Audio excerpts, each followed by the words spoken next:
നമസ്കാരം, കലാകൗമുദി ഓൺലൈനിലേക്ക് സ്വാഗതം. കെ ശൈലജ ഇപ്പോൾ ചിരിക്കുകയാണ്. യാതൊരു കാരണവുമില്ലാതെ തന്നെ മന്ത്രിസഭയിൽ നിന്നും മാറ്റി നിർത്തിയ പിണറായി വിജയൻ ഒന്ന് അനുഭവിക്കട്ടെ എന്നതാണ് ആ ചിരിയുടെ പിന്നിലുള്ള ഹേതു.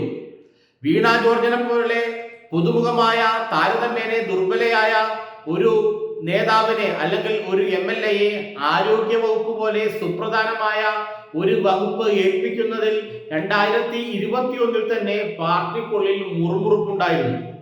കെ ശൈലജയും PK ശ്രീമതിയുമെല്ലാം CPM-ന്റെ കേന്ദ്ര കമ്മിറ്റി അംഗങ്ങളായിരിക്കെയാണ് ആരോഗ്യ വകുപ്പ് പോലുള്ള ഒരു സുപ്രധാന വകുപ്പ് കൈകാര്യം ചെയ്തത്. അതുകൊണ്ട് തന്നെ അവർക്ക് തിരക്കേടില്ലാത്ത വിധത്തിൽ ആ ഭരണം മുന്നോട്ട് കൊണ്ടുപോകാൻ സാധിച്ചു. എന്നാൽ വീണ ജോർജ് ആകട്ടെ ആരോഗ്യമന്ത്രിയാകുമ്പോൾ CPM-ന്റെ ഏരിയ കമ്മിറ്റിയിൽ പോലും ഇടം പിടിച്ചിട്ടുണ്ടായിരുന്നില്ല. 2024-25 സംസ്ഥാന സമ്മേളനത്തിലാണ് വീണ ജോർജിനെ സംസ്ഥാന കമ്മിറ്റിയിൽ ഒരു ക്ഷണിതാവാക്കി മാറ്റിയത്. ചുരുക്കി പറഞ്ഞാൽ പാർട്ടിയിൽ വളരെ അപ്രധാനമായ ഒരു സ്ഥാനത്തായിരുന്നു വീണ ജോർജ്. അതുകൊണ്ട് തന്നെ പാർട്ടിയിലെ പല പ്രമുഖ നേതാക്കളുടെയും ഇടപെടലുകൾ അവരുടെ മന്ത്രിസ്ഥാന ലബ്ധിയിൽ ഭരണത്തിൽ ഉണ്ടായിരുന്നു. മാത്രമല്ല PK ശ്രീമതിയും KK ശൈലജയുമെല്ലാം ആരോഗ്യ വകുപ്പ് കൈകാര്യം ചെയ്യുമ്പോൾ പാർട്ടി കേന്ദ്ര കമ്മിറ്റി അംഗങ്ങളായിരുന്നു എന്നതുകൊണ്ട് ഒരു നേതാവിന് കയറി അങ്ങനെ ഭരണത്തിൽ കൈകടത്തുക വയ്യായിരുന്നു. അതിന് അവർ സമ്മതിക്കുകയുമില്ല. കാരണം പാർട്ടിയുടെ പരമോന്നത സമിതിയായ CC-യിലെ കേന്ദ്ര കമ്മിറ്റിയിലെ അംഗങ്ങളായിരുന്നു ഇരുവരും.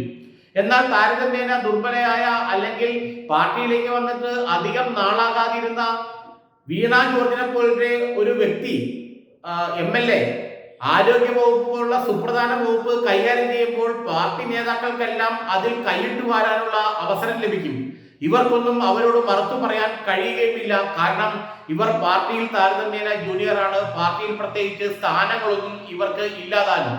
പാർട്ടിയിൽ സ്ഥാനങ്ങൾ അല്ലെങ്കിൽ പാർട്ടി കമ്മിറ്റികളിൽ ഉയർന്ന കമ്മിറ്റികളിൽ നിൽക്കുന്നവർക്ക് മാത്രമേ CPM-ൽ ഒരു നിർണായക ശക്തിയായി മാറാൻ കഴിയുകയുള്ളൂ. ഇവർ CPM-ന്റെ സംസ്ഥാന കമ്മിറ്റിയിൽ ക്ഷണിതാവായത് പോലും ഈ കഴിഞ്ഞ സംസ്ഥാന സമ്മേളനത്തിലാണ്. അത്തരത്തിലൊരാൾക്ക് ആരോഗ്യ വകുപ്പ് പോലെ സുപ്രധാന വകുപ്പ് കൊടുക്കുമ്പോൾ പത്തനംതിട്ട ഏരിയ കമ്മിറ്റിയും ജില്ലാ കമ്മിറ്റിയും സംസ്ഥാന കമ്മിറ്റിയും സംസ്ഥാന സെക്രട്ടേറിയറ്റും ഒക്കെ പല താല്പര്യങ്ങളോടെ ആരോഗ്യ വകുപ്പിൽ കയറി ഇടപെടുകയും അങ്ങനെ ആരോഗ്യ വകുപ്പ് കുത്തഴിഞ്ഞ നിലയിലാവുകയും ചെയ്യുമെന്ന് നേരത്തെ തന്നെ CPM-ലെ പ്രമുഖർ മുന്നറിയിപ്പ് നൽകിയിരുന്നു. PK ശ്രീമതിയോടും KK ശൈലജയോടുമൊന്നും പിണറായിക്കല്ലാതെ വേറൊരു നേതാവിനും ആജ്ഞാപിക്കാൻ പോലും കഴിയില്ലായിരുന്നു.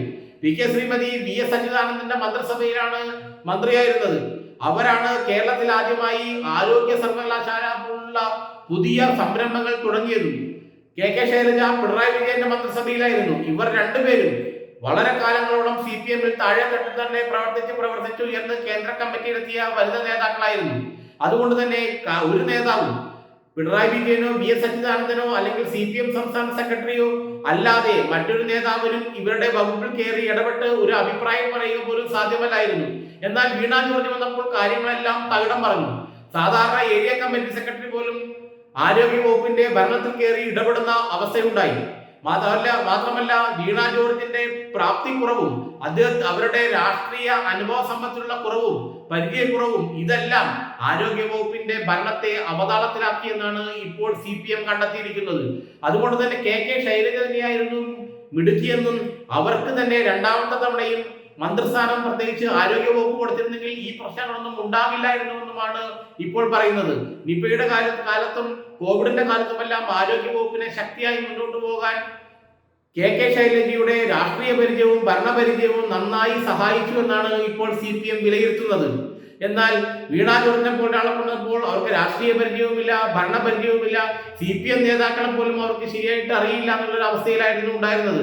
അതുകൊണ്ട് തന്നെ ഈ ഭരണം കുത്തഴിയുകയും ചെയ്തു. ഇപ്പോൾ KK ശൈലജ ചിരിക്കുകയാണ്. തന്നെ എന്തുകൊണ്ടും മാറ്റി നിർത്തി എന്നതിന്റെ ഉത്തരമാണ് ഇപ്പോൾ വീണ ജോർജിലൂടെ ലഭിക്കുന്നതെന്നാണ് KK ശൈലജ പല ആളുകളോടും പറയുന്നത്, പല നേതാക്കളോടും പറയുന്നത്. ഇപ്പോൾ പിണറായി വിരുദ്ധ പക്ഷത്ത് ശക്തിയായി നിൽക്കുന്ന KK ശൈലജ തന്റെ പ്രസക്തി എന്തോരമുണ്ടെന്ന് എത്രയധികമുണ്ടെന്ന് ജനങ്ങൾ മനസ്സിലാക്കിയതിൽ സന്തോഷമധികമാണ്.